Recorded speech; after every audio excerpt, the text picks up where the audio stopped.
A woman in Canada was attacked by a 400-pound polar bear and lived to tell the tale.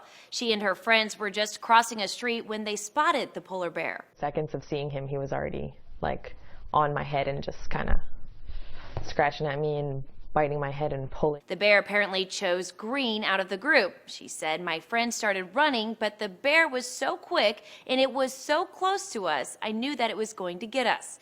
And it was very focused on me. Its eyes were locked on mine, so I was his target." Her injuries were extensive. The bear tore off part of her scalp. It took 35 staples to reattach it.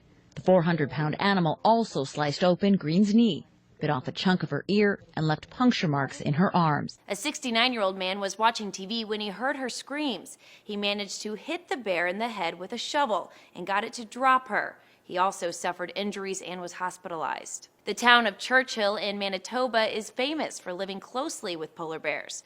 In fact, much of its industry comes from bear-seeking tourists. Churchill sits directly in the migration path, and hundreds of bears travel near or through it each year. But melting sea ice has left the normally standoffish bears without homes, hunting grounds, and food, and the townspeople are suffering the consequences. Green's attack marks the third this year. Scary considering there have only been a few in the past 50 years.